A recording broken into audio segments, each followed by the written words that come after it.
about sugar, you speak about love. And those at a kitchen table, malasadas, sugar cream rice, cocoa and cracker, Hamakua delight. Sweet and sour child, sweet and salty love, sweet okole, how for you, sweet okole, just for me. Sweet rum, steel guitars, sweet music in the bars, sweet smoke is in the air, sweet.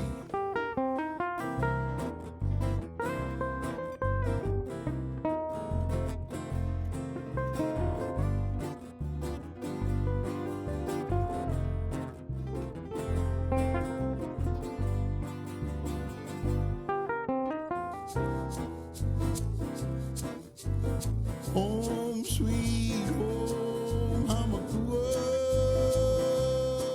Beginning in 1850 and for the next century, diverse peoples came to Hawaii seeking new opportunities.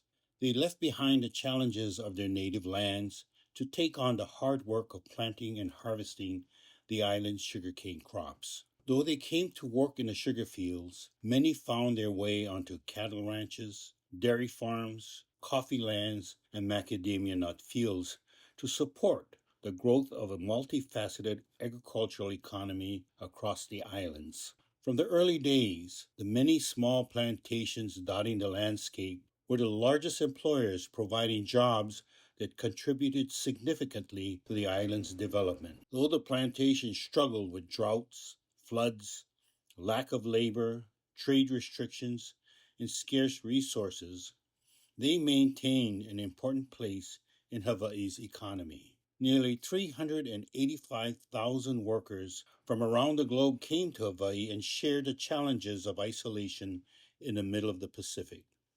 They came together and created a spirit of cooperation and mutual aid. They lived and worked together in a unique blend of cultures, races, and religions, forming a community that thrived on unity and partnership. For over a century, sugar along the Hamakua coast was at the heart of this legacy, playing a significant role in shaping Hawaii's cultural and economic history.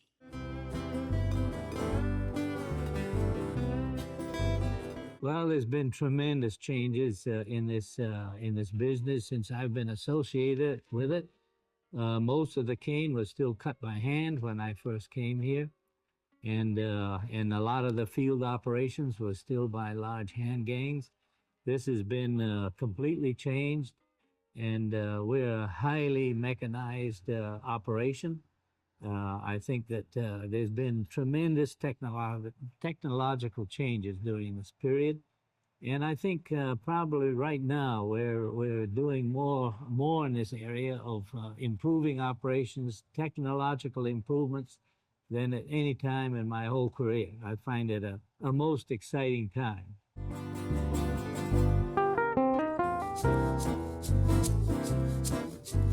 If you hear that what they call a bringing, yeah, that's what the Hawaiians call the ukulele. Yeah, that came from Portugal. So every time you hear that, say, thank you, sugar. Yeah.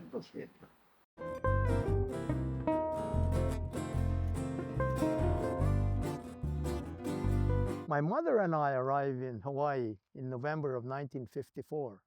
I was 9 years old, and I had no notion at all when we boarded that Pan Am airline in Manila and headed for Hawaii, landing in Honolulu. And my father's there with his friend and says, son, look at all the water buffaloes we have here in the parking lot. And I said, what water buffaloes are you talking about? He meant the cars. That's my introduction to Hawaii.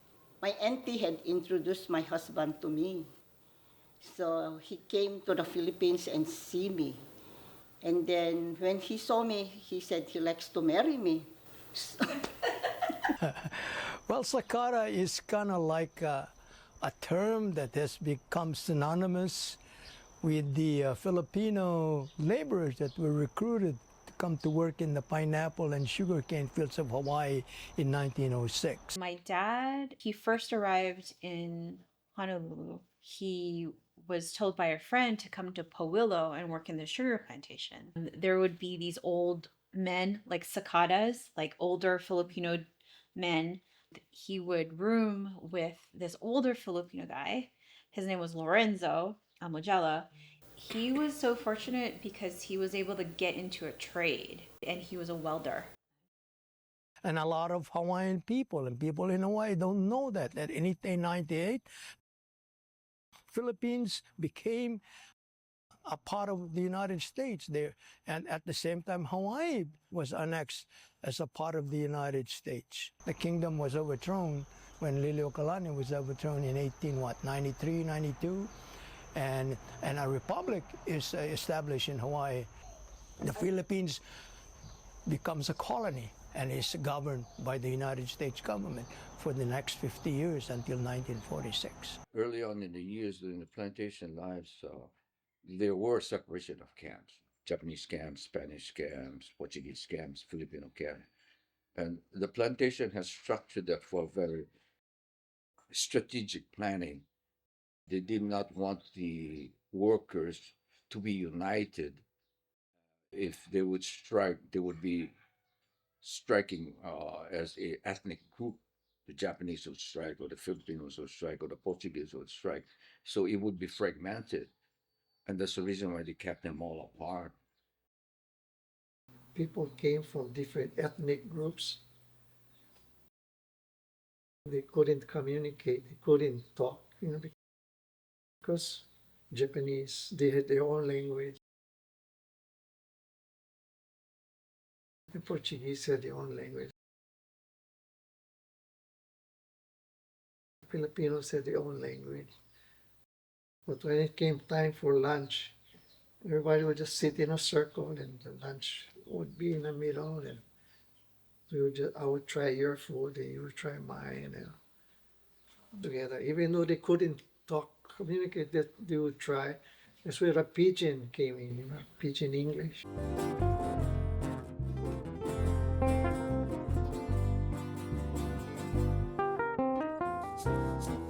And going through the sugar mill, my dad, in the beginning when I was small, it was rather scary because a lot of noise, all different kinds of sounds, but you see all the different ethnic groups working in the sugar mills.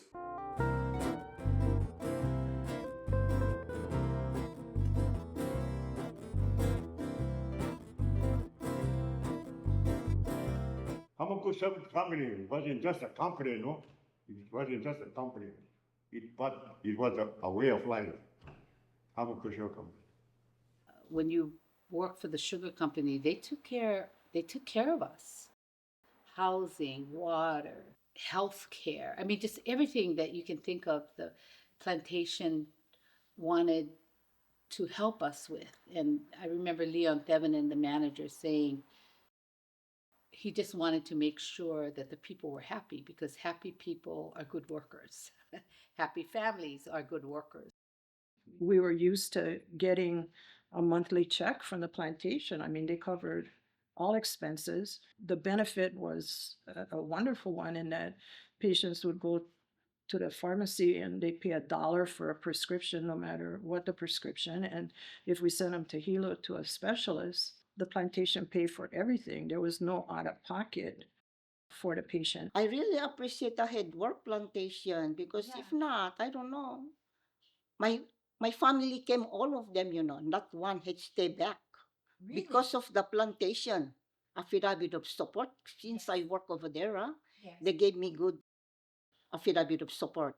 And then the house that my husband have, it helps a lot. Yes. Because you don't.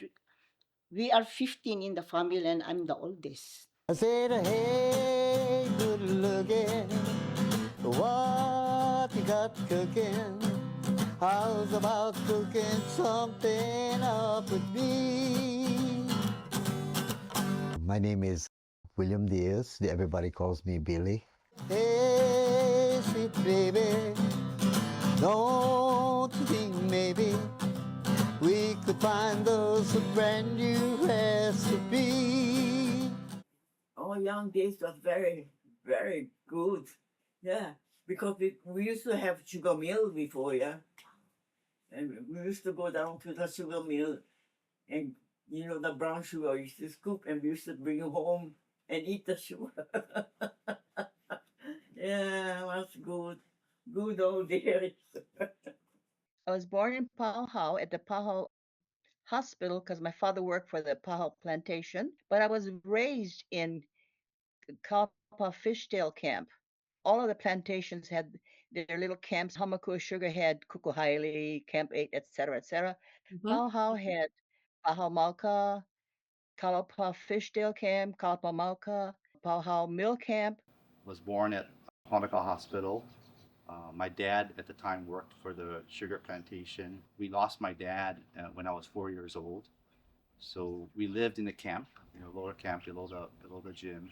Now my mom needing to find another place to live.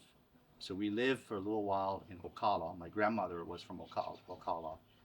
And then ultimately made it back to Powillo and lived in Nakahara Village.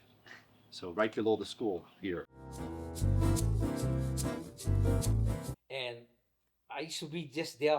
Every time I used to power school, I used to go on top of the hill where the big mill yard crane was, do my homework, just so I can watch the mill at work and watch the cane trucks.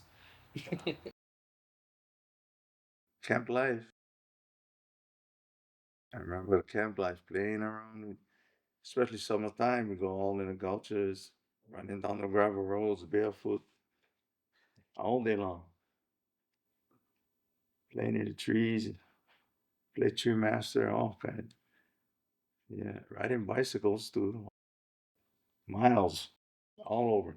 Classmates, most of them classmates. Catch frogs. Of course, we had slingshots, shoot birds, and we eat them. As kids, we used to go to the elementary school bare feet, or what is known as harashi. In Japanese, harashi means bare feet, walking through the mud.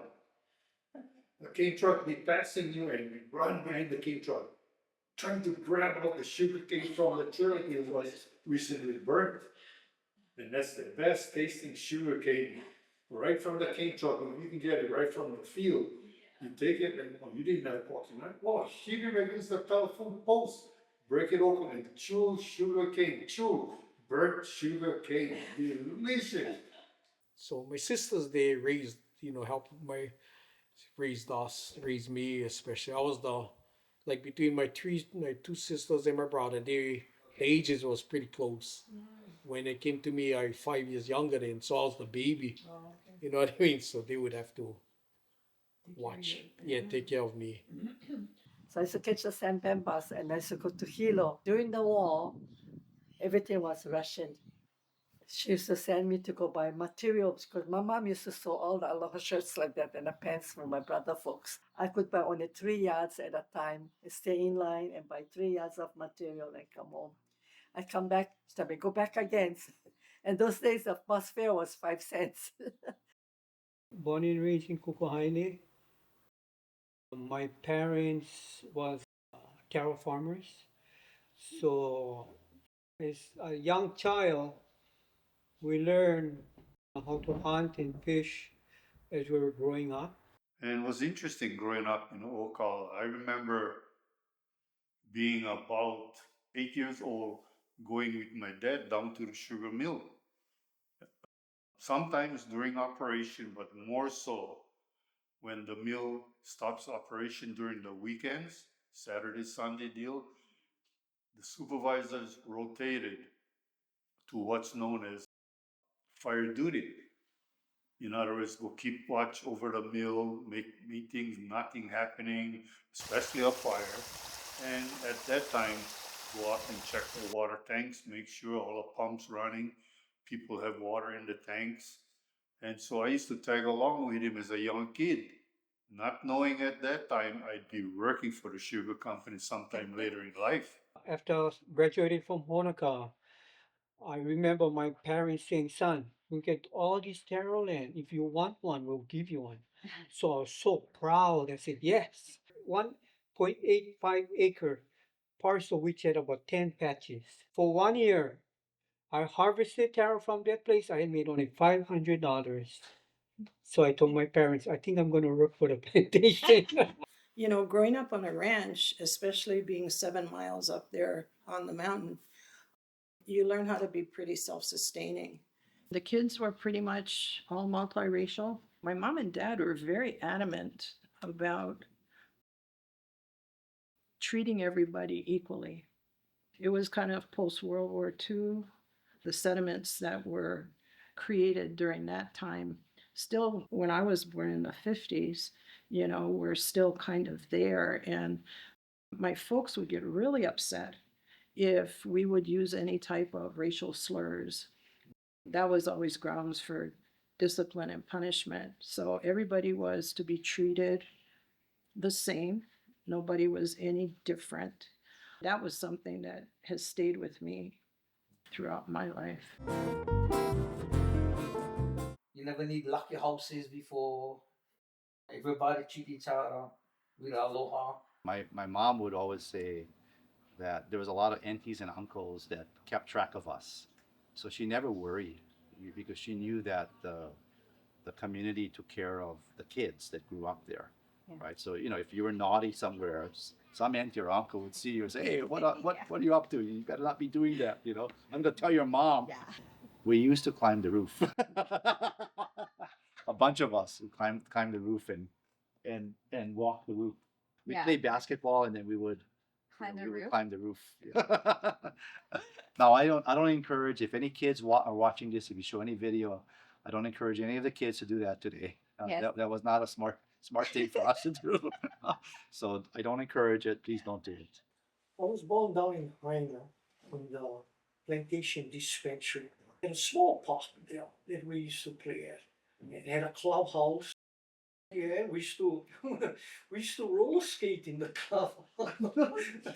Like, maybe it wasn't what we're supposed to do, but we used to roller skate in the clubhouse around the tables and whatever. So we did. As a child, it was fun. And one day, when my friend came to tell me, come on, let's go out play. I said, no, I'm too busy. I got too much to do. No, let's go. I said, no. So they came over to my house on Saturday to check. And then those days, I said, no dryer, so you have to, on wire, you have to hang all clothes and laundry, yeah?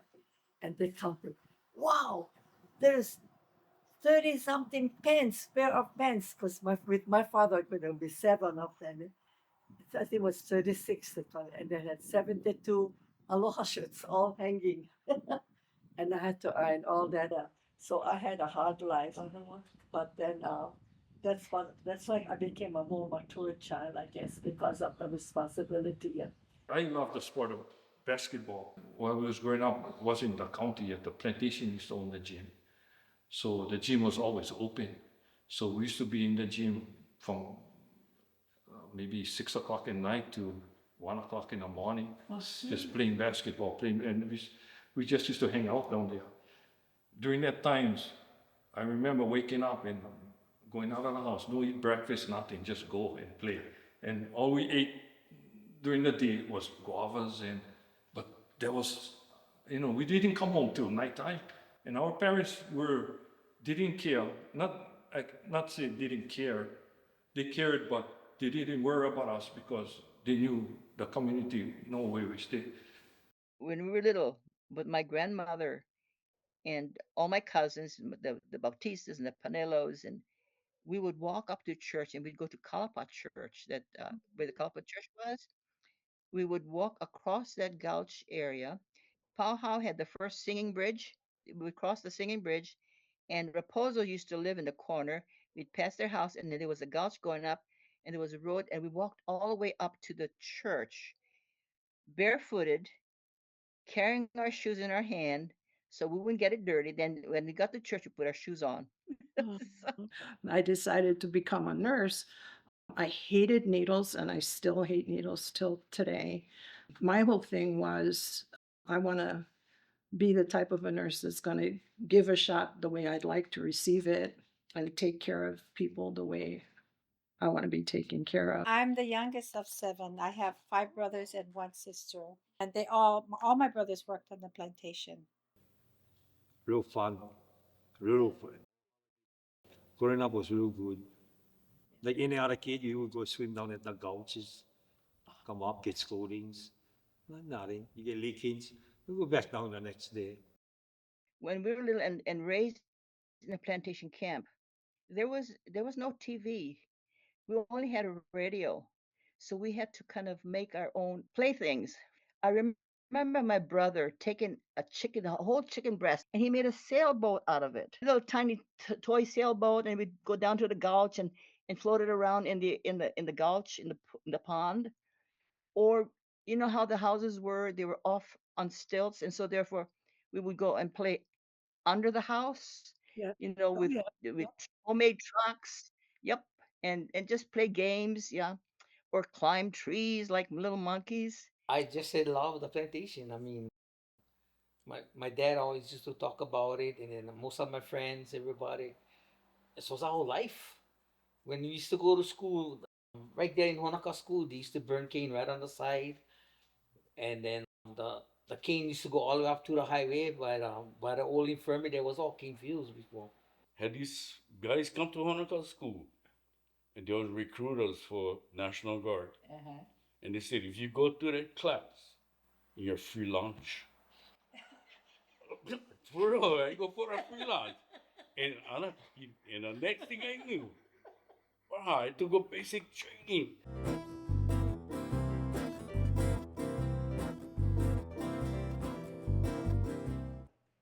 My name is Ben Feliciano. I come from Pauilo. I'm born and raised in Cookiao, homeboard in Cookiao. I come from a big family. 9 girls, 5 boys. And Papa never did make good. And those years, way below $1, he was making way below $1. So I dropped off from school in 1952. So I applied herbicide department. You do a lot of hard labor, yeah? Like herbicide, you carry the pump on your back. When you work hard, nowadays, you know, in the 50s, when we work hard, you see, you boss ass after this. I graduated in '64, so right after that, and then they used to hire us every summertime, like Christmas vacation, summertime, and then we would work as a schoolboy. And then right after you graduated, they would offer us a job, yeah. So I started with overhead irrigation, shoot water on the cane, yeah, down on the bottom by the ocean. The day after my graduation, I worked for the power plantation weighing trucks. And then shortly thereafter, I left to go to nursing school at St. Francis. Okay, what is bongo number? My bongo number was 785. Now, bongo number is the company will give you a number, and they go by races. Your father was different. Filipino, they carry a different number. This was the macadamia nut field.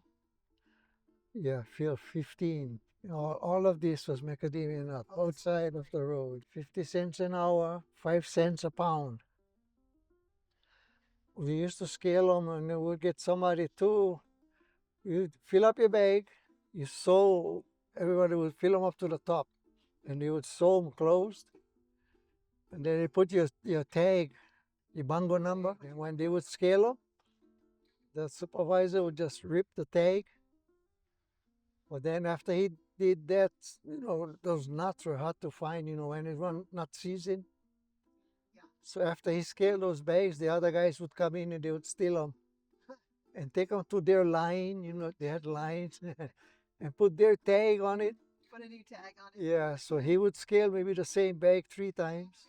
Yeah, so his paper was full, but when the bags would go down to the husking plant.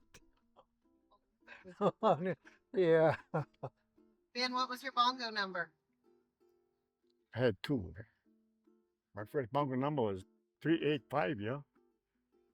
385. And then they changed it, a different number, and it became 1295, my number. And the supervisors only knew most of their workers by their bongo number. I wanted to send a message to someone. And I gave him the name. It was a beautiful Filipino name. I thought the Filipino names were Marcelino Balangatan. Beautiful names. What the bongo number? Gave him the bongo number. He knew exactly who I was speaking about. That disturbed me because my name is important to me. And because I'm named after people. And I try to teach people that, more especially if you're named after people, you're representing them. So take care of that name and who you are, who you represent in the community. Operator assistant, they would run the boilers that would make the power. And we supplied 10% of the electricity for the island. Just by burning the gas, right? The leftover sugar cane, put it through the boiler, burn it, make the turbines, and then get the pressure and turn the turbines and make electricity. My first job was the covering seed, cover the seed. And then after that, we went on the machine. Replanting crewman. My job title is replanting machine crewman. Yeah. Oh, okay. No, we have plenty workers. I mean, women, you know. You have to coordinate your feet because you have to press the plow. And then you have to see, you see the line and then you press the plow so you can put the seed. That's in the conveyor. Yeah. Yes, yes, yes. So you have to coordinate, you know, with your eyes, the feet, and the hand, all one time. Yeah. So I was started, 1977, being like everybody else, driving machineries, trucks, planting cane, fertilizing the cane, harvesting the cane. Yeah, pretty much everybody knew what was all the steps. Working in the mill too, learning all the processing, grinding the cane, making sugar, making molasses. Yeah, it was real interesting because you never need to go any other place. You never need to go college because they teach everything was all self-taught right there. It's up to you. You wanted to learn. And at that time, I was making more money than my father. And my father was a pushwork operator, car operator actually. At our time, you realize, as my father saw, I jumped up paycheck on the table. $500, $100 bill or what? I don't know. In fact, I don't even know what I got in the paycheck because I couldn't open it. I put them on the table. Only took my paper saying I had my record whatever I throw that month. When I got married, I stopped.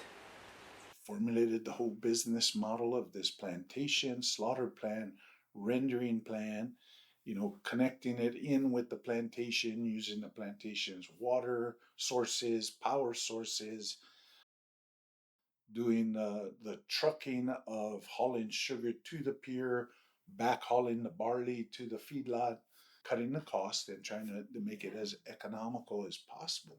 The first thing I started was totally uncattle related. They bought a whole bunch of oil field refuse pipe from the mainland because it was cheap. When it got here, it needed to be cut into the links for the post to build the feedlot. And they brought it in the off season, so the stack yard down at Haina was wide open. They put all this pipe down there. Haina during the summer is a little warm, but when you're running a torch in a leather jacket and welding hammer, and when you cut oil field refuse pipe, there's usually a remnant of crude oil on the inside, so that crude catches fire when you're cutting through there, and that was rough. Oh, I bet. Raining, we cannot spray. The mill need water, so what they used to tell us, so sometimes in the morning, even in the mornings, they would go around blowing the siren, yeah, for rain out.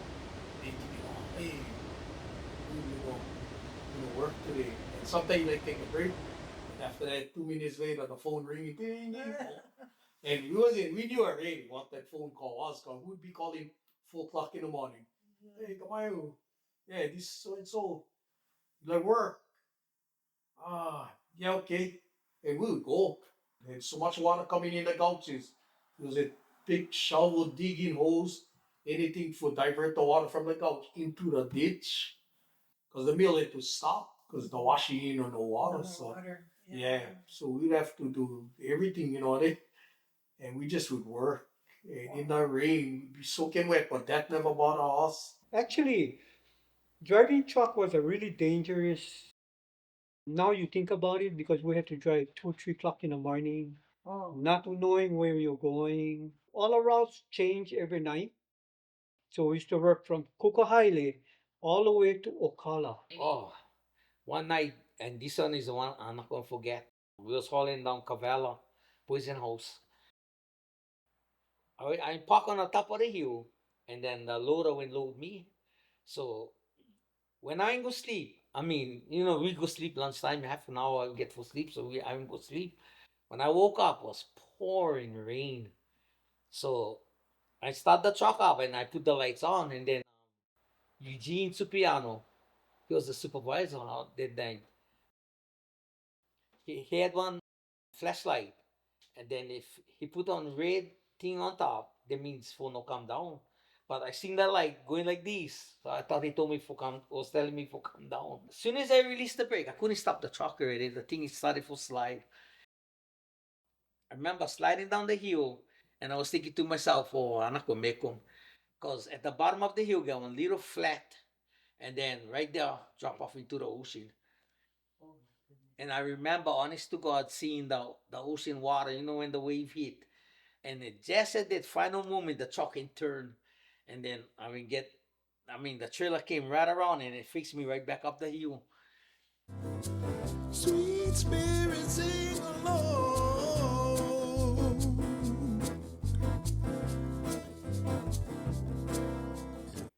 I remember your mom and the brother used to always sing during the party. They would call them up and So music was as important. was really important. It was mostly Filipinos. The Filipinos, they're real happy people, and they love the music, and they love to eat, and they love to share their food. Yeah. Right. And that's what they brought to the camp. This all brings a lot of memories back. A lot of meetings, a lot of grumblings, a lot of FUs. Yeah. But still leaks. And the pukas up there. A lot of memories. Yeah. There's a cookie place. God. Yeah. Well, in a sense, the heart of Union Hall. People used to go hunting, Fishing. fishing. Yeah. And then they bring everything over here, cook the thing, and give it to the strikers Yeah. and their families. We had a refrigerator over here, and it was full with beer and poo on the table, and we're having a good time. I remember going to Union Hall all the time because always had parties over there. That was a big thing for us, Because on Friday everybody go slaughter the pigs, the cows and stuff, and it was exciting to me.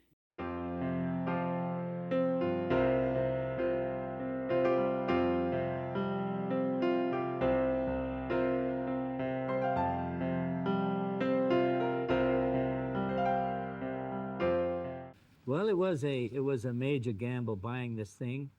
A lot of people have wondered why I did it. I was reaching retirement age. I'd developed enough assets to live easily and comfortably for the rest of my life. And however, it appeared to me that if it stayed in the hands of the former owners, that there was a sizable chance that within the near-term future it would be shut down because it really didn't fit their overall strategy. So I liquidated all the assets I developed. I bought the place, and in doing so incurred a major debt, which I am the sole guarantor. And so I've really put everything I have into this thing, and also committed my future to it. A lot of people thought this was foolhardy, But I felt that this is a way I could make a major contribution, not only to this company and the people that live here and work here and depend upon it, but the economy of the state. And if I felt I could make this kind of a contribution during my lifetime, it would have been well worth it. My dad, because of his position and long-standing in the sugar industry, he spent a fair amount of time lobbying in Washington, D.C. America doesn't produce as much sugar as we consume. Unlike a lot of other crops, the way the USDA controls the price, because it's a commodity, and they control all commodity prices.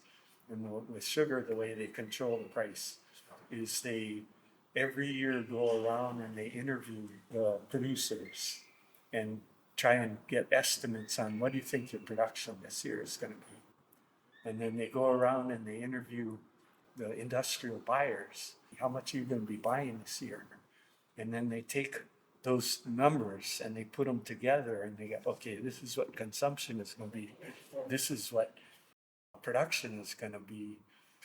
We want to target a particular price. And so we're going to set the import quota so that the total amount of sugar available versus the demand will result in that price. He went and had a meeting with the Secretary of Agriculture at the time, Secretary of Agriculture of the whole United States. And he said, you know, you guys are telling everybody that you're trying to run this program in such a fashion that you keep the industry healthy so that the sugar production stays around. The way I see it, you're starting to run us out of business. Mr. Morgan, all I can tell you is we all got bosses and we all got to do what our bosses say. And I hate to tell you this, but it was determined when the priorities were set that your industry was expendable.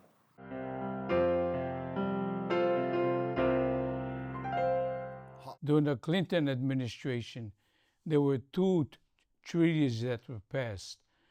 NAFTA, North America Free Trade Agreement, and GATT, General Agreement of Tariff and Trades. That treaties was to bring in foreign sugar into the United States. So when that two treaties were passed, then it became evident that Hawaii sugar would be sacrificed. When something like this happens, I look back on it now, and it may not have been a natural disaster, but it was literally a disaster of sorts because people were so dependent on the plantation, the benefits and the things that the plantation provided, that when that was no longer available to them, they were just kind of reeling with, you know, where do I go and what do I do? It was so bad that some people thought about suicide. What was the plantation worker going to be? Or where was they going to live? What am I going to do next? What's happening? There was a lot of anxiety, a lot of depression. There was a lot of worries on how they're going to survive. Because it's not only you have to think about. You have a family. If I wasn't married, no big deal. Like I have 4 kids. You have to think of them. You have to think of your wife. How are we going to, you know, put food on the table? Actually, it's the most important thing. Feeding them, clothing them, and everything like that. Even if they offered to sell the homes for $1,100 house and lot, which is really cheap, a lot of people didn't have that kind of money. You know, they had to think about how they're going to survive for the next couple of months without a paycheck. How are they going to learn a new trade at age 55 or 60? And it was really hard to see. I think it affect a lot of families. Yeah. A lot of families. And, you know, it's sad it's because you don't see the people like you used to see them all the time.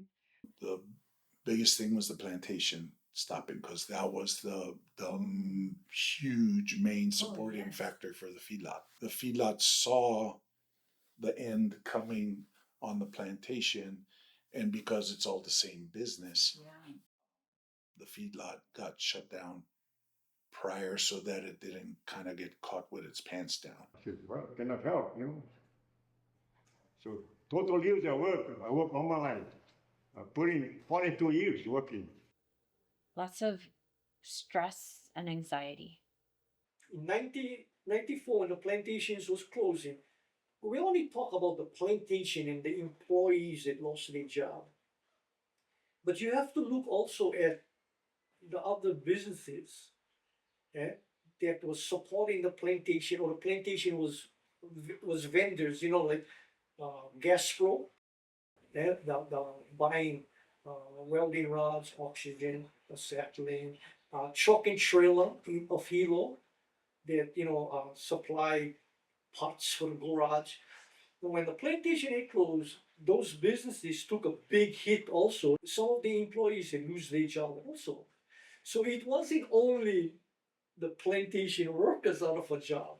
Transportations that would haul parts and this and that back and forth to Hilo. I know that coastline, they had at one time 3 or 4 trucks, a couple times a day back and forth to Hilo. After the plantation closed, they had 1. Fuel distribution guys, they were bringing in all this diesel to supply plantation trucks and equipment. All of a sudden now you got all these storage tanks full of diesel and we don't need you that much diesel. Tire companies was another big one. And just a multitude of these supporting companies that all of a sudden now we're way overstaffed. We don't have the volume. We all got to cut back. A lot of people moved away. You know, looking back, it's incredible shame that it's gone, but I feel incredibly fortunate that I got to experience it.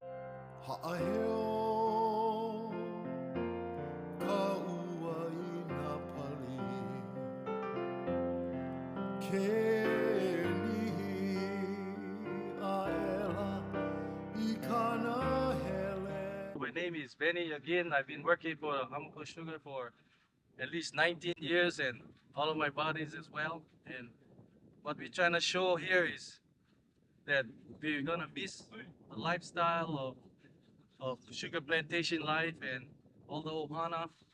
So we just put in a run through town in Hāmākua to prove how much we do care about our culture and about the plantation. This is our so-called last run of Hamakua Sugar. It signifies many years of sugarcane operations here on the Hamakua coast. It's too bad that this day had come. We never thought we'd see this last day, but finally it's here. And I guess we gotta face reality and move on with the future. Just wanna wish a good luck to everybody. Plenty mahalos to all of them. Final load on the final day of the final harvest.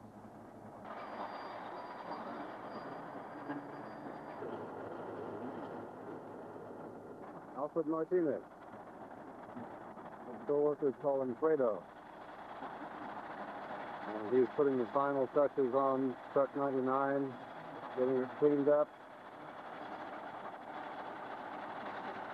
ready for its final ride. Still near Kutui Highway on the Big Island. It's about 5:30 in the morning. These guys are putting a banner on the back of the truck. It'll be the very last truck carrying sugar into the mill.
harvesting was the last. And to tell you the truth, we didn't finish harvest all the fields, We already go bankrupt already.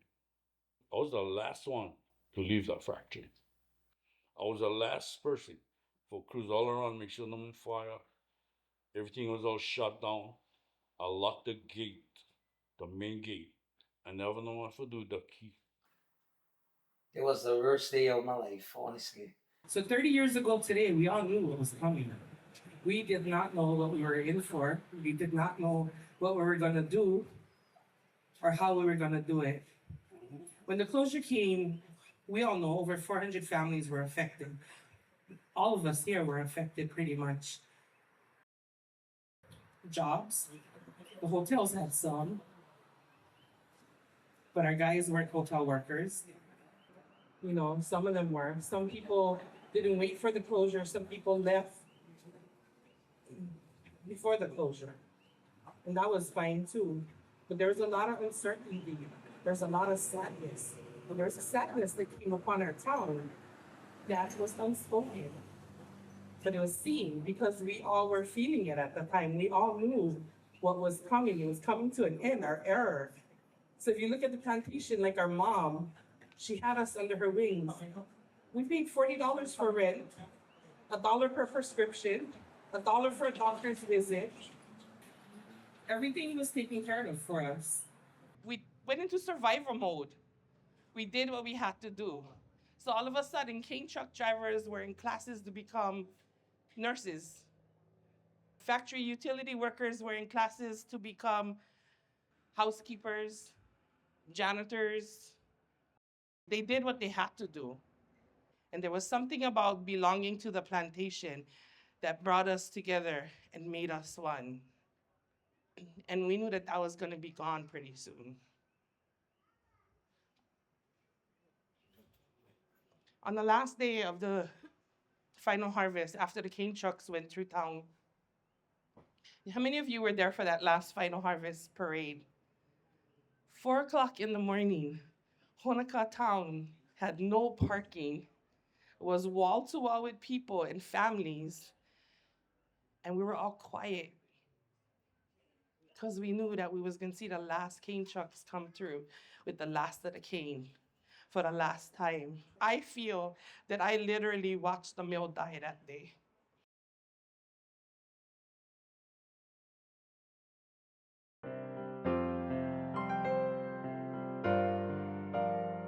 Had come in a paper before that, opportunity to go for nursing and doing other jobs, and just happened had nursing. So I applied for nursing. The first place that starts to be impacted is somebody's health, right? And we had people that, because they weren't going to pay $40 or $50 for their blood pressure medicines, they just stopped taking their medicines. And on one weekend in particular, the physician that was on call in the emergency room I think he saw 8 or 12 guys that came in with chest pain and stuff because they just stopped taking their medications. We had to do something, we had to do something straight away about that. I have a strong connection to Powillo, to my friends. All of us grew up together here. When I think back of those days, it inspires me to be a good person. I think that's what it comes down to. It really does inspire me, and I know it inspires my friends as well, to be good people and to make this town proud, right? And to ensure that those values are out there. And even in my work today, I make fun of myself sometimes when there's something going on and I'm the only one thinking a little differently, and I say, "Oh, sorry, everyone. You know why, right? I grew up in Powillo." but then I make my point, and it's like, oh, yeah, that's a good point. So they will encourage me to go and take the CNA class, the certified nursing assistant. Yes. 6 of us only went, Yes. Yeah. And then thanks to God Almighty, I was able to pass the test. There were so much more than just financial needs that were happening, that there were emotional needs that needed to be addressed. And Susan, Kihao, they were not necessarily experts in all those things, but they were experts to me in being facilitators, trying to get the groups together.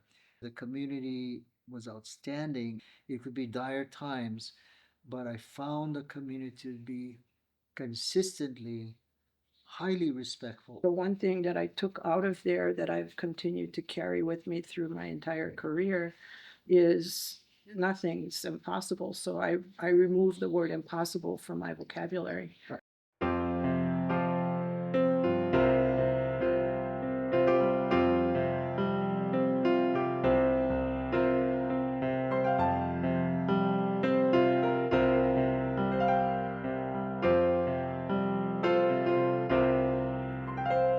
Ha'aheo ka ua I nā pali ke nihi a ela I kana hele e hahaia nā paha I ka liko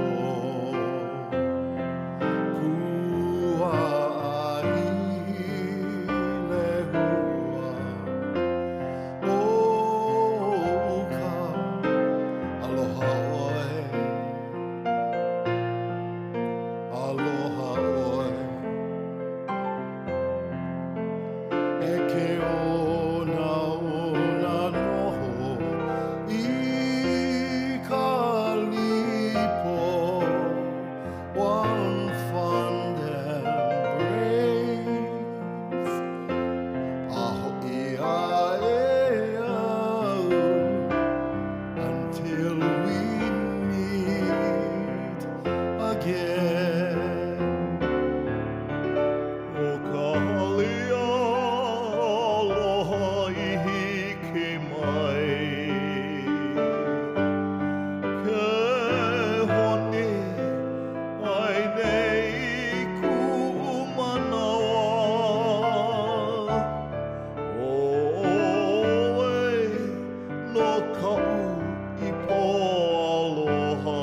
speak about love and those at a kitchen table. Malasadas, sugar cream rice, cocoa and cracker, Hamakua delight. Sweet and sour child, sweet and salty love, sweet okole, how for you, sweet okole, just for me.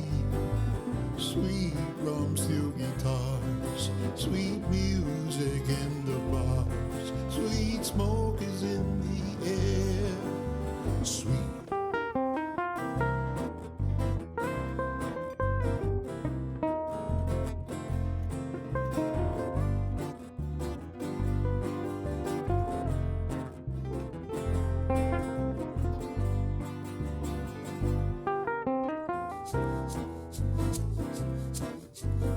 Oh,